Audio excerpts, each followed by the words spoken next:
All right, station, it's Houston on Space Ground 2. Confirm that you are ready for the event. Houston, this station, we are ready for the event. Copy that. And sir, Administrator Bridenstine, welcome to MCC. Please call station for a voice check. Station, this is the NASA Administrator. Can you hear me? We hear you loud and clear, sir. Welcome to the space station. Thank you, Chris. It's good to see you. And welcome to Bob and Doug. I will tell you, the whole world saw this mission, and we are so, so proud of everything you have done for our country and, in fact, to inspire the world.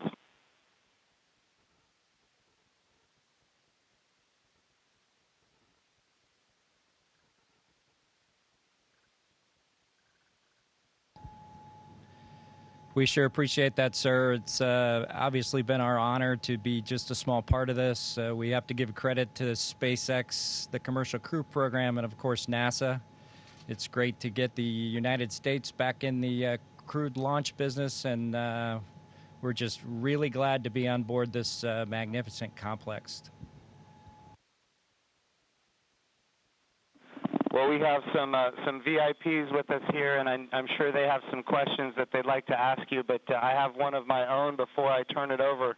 And I just wanted to find out if you guys got any sleep on your way up there the last, I'd say, I get 19 hours. Did you guys get any sleep?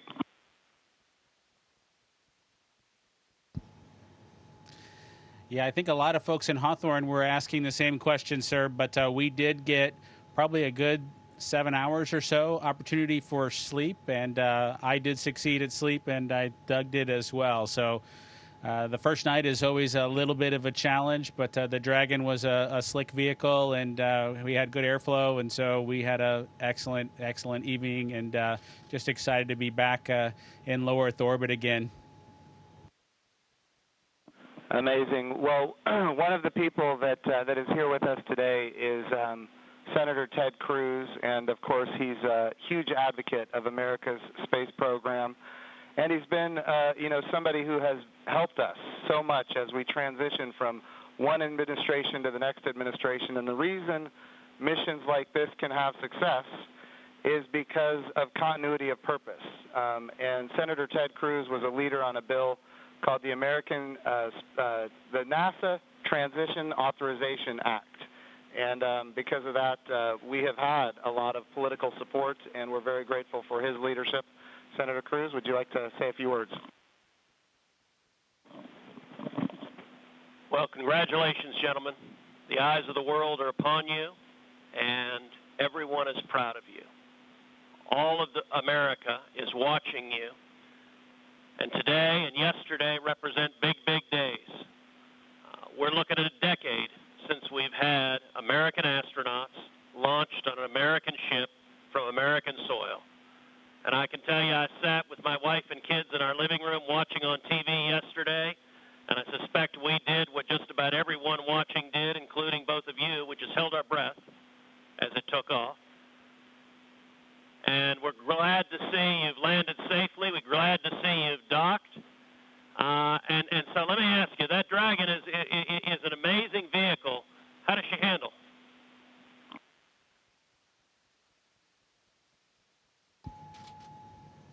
It flew just like it was supposed to.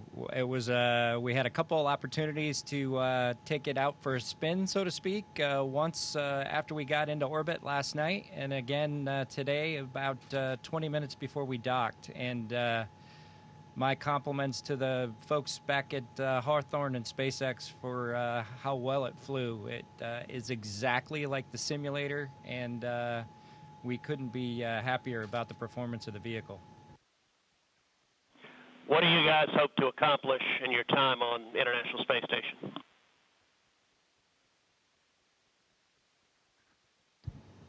Well, while we're on board the space station, of course, with the new spacecraft, we do hope to put her through her paces, and so the good ship Endeavour is going to get a lot of checkout over the next week or two here, and hopefully we'll be able to declare her operational, and Doug and I will be able to take some burden off of Chris and his crewmates. Ivan and Anatoly, so that we can keep the space station operating at its peak possibilities. So we're looking forward to contributing any way that we can, and like I said, trying to keep space station as productive as possible. As a country, we're in the midst of a tough week. We're seeing protests, we're seeing a lot of anger, we're seeing violence. And I have to say, this launch and y'all's docking is a powerful inspiration of what we can do when we come together, of the power of unity, the power of ingenuity. And so I guess the last question I would ask you is since you have the opportunity to address, in particular, all the young people in America, what would you tell them in terms of what we can do when we can come together?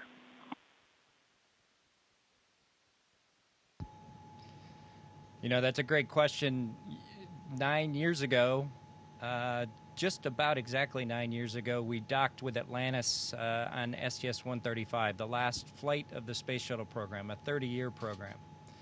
And folks at SpaceX, folks at NASA, the Commercial Crew Program put their heads together and worked diligently year after year, making sacrifices, working hard. And then 9 years later, American launch capability was restored, and this is just one effort that we can show for the ages in this dark time that we've had over the past several months to kind of inspire especially the young people in the United States to reach for these lofty goals and work hard and look what you can accomplish. Thank you, gentlemen. God bless you. Thank you, Senator Cruz. We have another very special guest here that represents the Johnson Space Center. And, of course, it's my good friend from the House of Representatives, Dr. Brian Babin. And I want to be clear, he also was a big part of the NASA Transition Authorization Act, which gave us the continuity of purpose to make this happen today. So, gentlemen, here is Dr. Brian Babin from the state of Texas. Thank you. It's great to be with you guys. I was at the launch yesterday. I just want to say a huge congratulations. And, you know, there was a thunderstorm that blew in about 30 minutes or 45 minutes or so before liftoff. And it was in doubt there for a minute, but it was just an enormous achievement. I just want to say thank you for you guys. Really appreciate what you're doing for America. And the crew that's already been up there, Chris, and your two fellow Russians, to give you a great big thank you as well. I have a son who is a Navy SEAL, and I want to thank you for your service there too, Chris. And also, I would like to just see what I know you said that the craft, the Dragon, handled very well, but I want to see how it compares with the Space Shuttle. If one of you would address that, I would appreciate it.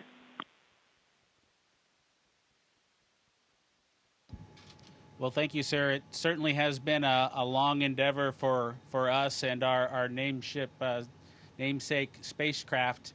We're proud to have her on board the International Space Station after all that the teams around the country and across America have done to get us here today.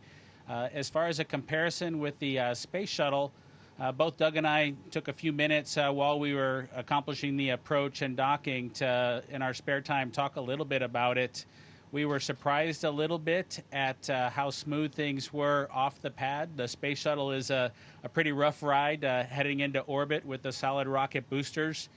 And our expectation was, as we continued with the flight into second stage, that things would basically get a lot smoother than the Space Shuttle did. But Dragon was huffing and puffing all the way into orbit, and we were definitely driving or riding a Dragon all the way up. And so it was not quite the same ride, the smooth ride, as the Space Shuttle was up to MECO. A little bit less G's, but a little bit more alive is probably the best way I would describe it. Anything else, Doug? No? Sounds good. Bob, what is MECO?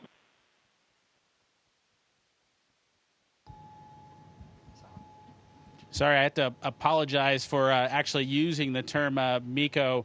It's a little bit confusing between the space shuttle and the Dragon vehicle. So it's a main engine cutoff is what MECO stands for. Those happened at different times in flight for the two vehicles. For the space shuttle, that was when you were all the way in orbit. For Dragon, that was just a little bit after 2 minutes. And then we had the single engine cutoff for second stage when we achieved orbit. So that time under the single engine under Dragon with one engine was more of an experience than the shuttle was for that 6.5 minutes or so that we were under that second stage motor. Well, I would just like to say, in fact, Doug, did you have something you wanted to add there? I met your mother and father yesterday, Doug, and great folks. They're very, very proud of their son.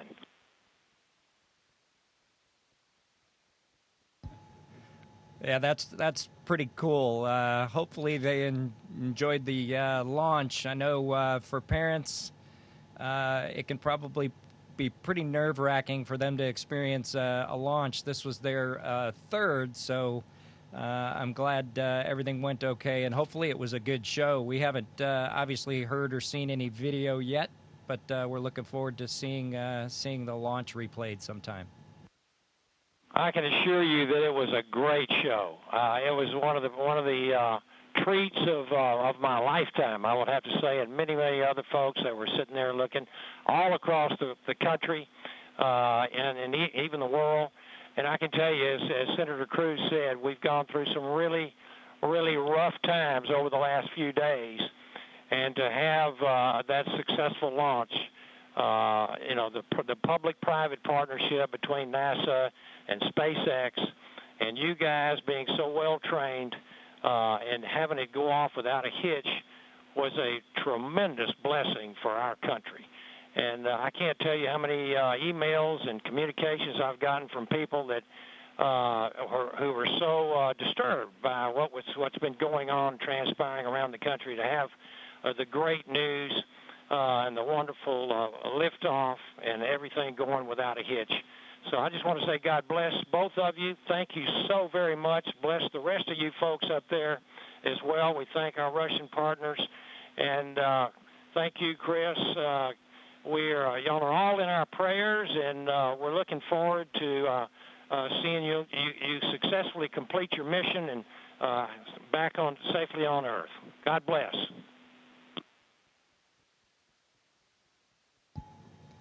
Thank you very much. Yeah, and just so you guys are aware, the show was in fact spectacular. The ratings on NASA TV beat everyone else. Not just some of them, it beat all of them, and that includes, just so everybody is aware, the whole world saw this. It trended #1 on Twitter. It was the #1 thing talked about on social media in general. This was an amazing moment, and it represents a transition in how we do space flight from the United States of America. NASA is not going to purchase, own, and operate rockets and capsules the way we used to. We're going to partner with commercial industry for access to low Earth orbit, and those partnerships are going to enable our providers to get customers that are not NASA and drive down our costs. And we're going to have numerous providers that are competing on cost and innovation and safety. And we're going to have more access to low Earth orbit than ever before. And this business model, now that it's been proven on commercial resupply of the International Space Station, now commercial crew to the International Space Station, this model is going to apply, and I know Senator Cruz has this near and dear to him, when we go to the moon. And of course, when we go to the moon, it's going to be done because of the great people here at the Johnson Space Center and so many other centers across the United States of America. But when we go to the moon, we're going to land on the surface of the moon with commercial landers. And of course, we're very proud of the Commercial Lunar Payload Services Program being managed right here out of the Johnson Space Center as well, so that we can take small payloads to the surface of the moon. And all of this is leading up to an amazing day where we have humans living and working for long periods of time on the surface of the moon, but doing it with a purpose. And that purpose, of course, is to go to Mars. Humanity is going to explore more and be able to go further than ever before because of the public-private partnerships. We all know that if the government is creating the demand and the government is creating the supply, we will always be limited. But when we have partners that are interested in exploring commercially and doing the things that are necessary, to get capital investment, then we're all going to end up better. So I want to just say the whole world saw this. This is a new era in human space flight, and we are so grateful for the service of not just our 2 astronauts that embarked on this mission, but the 100,000-plus people that participate in it, in this mission, everything from the suppliers to the main contractors, to the NASA team, the SpaceX team. What an amazing day for our country and, in fact, for the world. I'm going to turn it over for a second to my deputy, Jim Morhard, who's been a great deputy at NASA.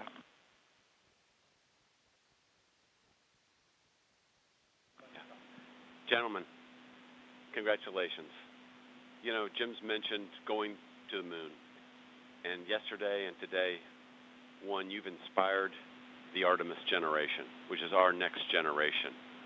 And that's what this is about. It's really bringing the children that we've got and our grandchildren forward so they'll be the ones that are going into deep space. This is the dawn of a new era, and we just thank you for being at the beginning of it. Thank you so much. It was absolutely our pleasure, but it's just a huge team effort across the board from SpaceX to NASA that made this all happen. We were just the lucky guys that got to fly the rocket yesterday. I have a question for Chris Cassidy. Our crew here decided to be about 3 days late. You got to work them overtime, I presume, now to get them caught up on all the activities that they missed out on. Any plans for them? Well, the day they missed out on was a good one for them to skip. It was Saturday house cleaning, but I took care of it for them. We'll catch up next weekend. But in all seriousness, we've got a few things to take care of tonight, make sure we're all safe and we know the plan in case something bad happens. And then we're looking forward to some operational stuff later in the month. Maybe we'll get outside and do some spacewalks. And our efforts in these coming weeks will be in that effort. So we're all super excited to have 2 more crewmates to the Expedition 63 team. Awesome. And, of course, here in Houston, this is the home of the astronaut office, and the Johnson Space Center is led by Mark Geyer, and I'm going to turn it over to Mark for a few comments. Thank you, Jim. Hey, it's great to see all of you there. Good to see you, Bob and Doug. I know we talked a few days ago. You look a little taller than I remember you. And but I also want to thank Anatoly and Iman and, of course, Chris for what you guys have been doing since you all arrived. And I know there's been a ton to do, and you've been really busy, and I appreciate that. So I also like this visual of our international partnership. We have had a tremendous partnership with Roscosmos, and we will continue to do so. But it is nice to see crew arrive from this side of the space station. So that was pretty cool after 9 years. I did have one question for Chris, though. What might you do to ensure that Bob and Doug stay longer? Do you have any strategy there?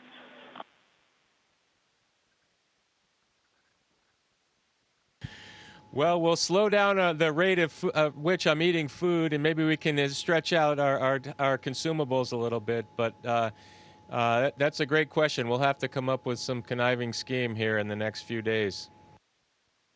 All right, thank you. Thanks, guys. Look forward to greeting the 3 of you eventually back in Ellington after your work is complete. Thank you. And, of course, Mark Geyer has an amazing deputy, Vanessa Wyche, if you'd like to come and say a few words. Thank you, Jim. Hi, guys. You look really good. I just want to say on behalf of everybody here, we just want to thank you. It was an amazing launch, and we love seeing the docking You guys all look really good. Just thank you for all that you're doing, and we can't wait for you to return, but not too soon. Station wants you to get a lot of work done, so looking forward to all of that. But thank you, and God bless. Thank you, Vanessa. We appreciate that. All right, we also have with us Steve Jerzik, who is the Associate Administrator for the agency. For people who don't know what that is, that, of course, is the Chief Operating Officer of the agency. But he also ran the flight readiness review for this mission. He did really an amazing job, and I can't say enough about his leadership at the agency. Steve, if you'd like to say a few words, ask a few questions. Hey guys, it is just great to see you all on the station. I can't tell you how my adrenaline shut down when you guys opened the hatch. I mean, I've just been on edge ever since yesterday, and the weather cleared. I can't tell you how great it's been to see you on station. It has been a team effort. I felt like the last 2 years I've kind of been part of the team, working through issues, and it's been a heck of a year and a half with Demo 1. And the in-flight abort test, and working through issues like parachutes and the escape system, and I just could not be more proud of the team for getting to this point. It's amazing, and you obviously have been part of that. I really appreciate you all showing up in Washington, D.C. at our reviews, and because the last thing we do at those reviews is look at you all, because you guys are the risk takers, and make sure you're okay with where we are and where we're headed. So I really appreciate that. I really appreciate your active participation in that. And I could not be more, like I said, more proud of the team, and congratulations. And it is awesome to see you guys on station.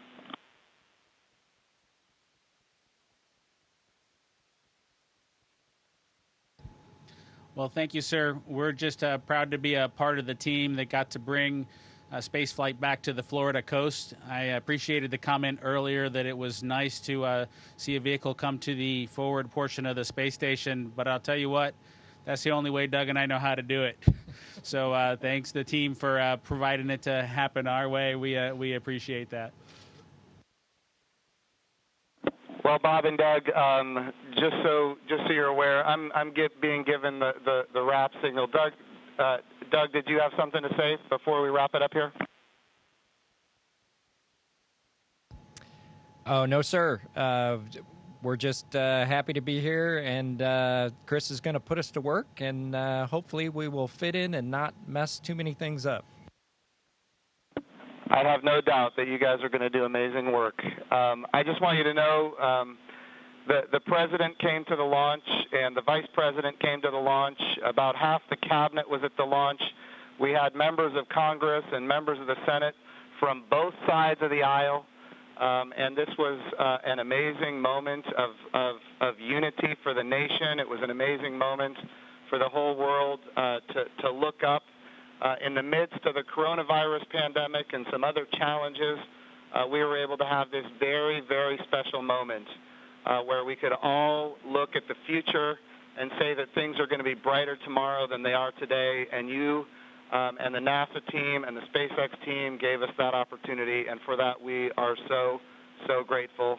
I would also be remiss as the NASA Administrator if I didn't promote what comes next. And of course, this is the beginning.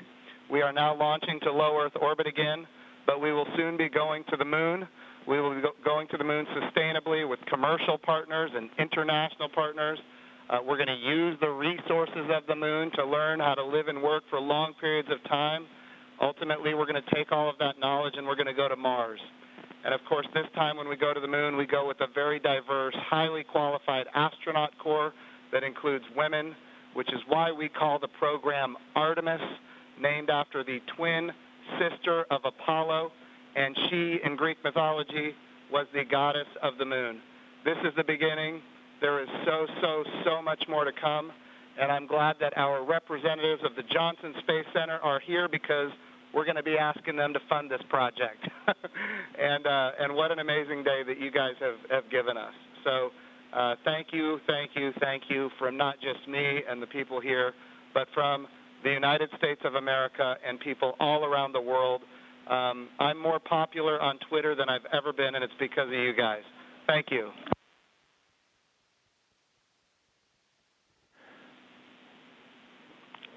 to the crew on the International Thank you to all Space of you. Station. Thank you very much.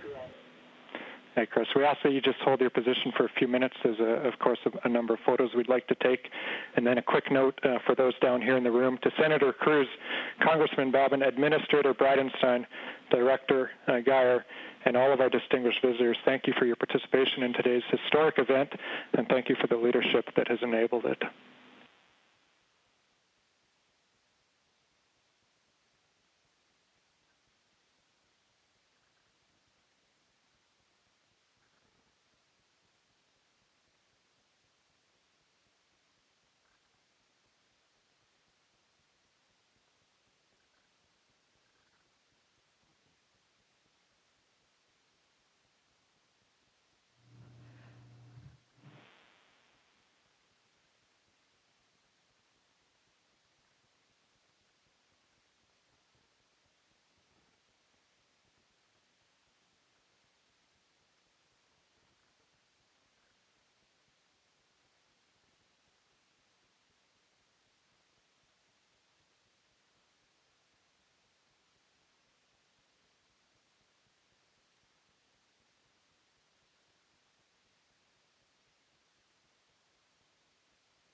Station, this is Houston ACR. Thank you. That concludes our event as we count down to 20 continuous years of humans living and working on the International Space Station.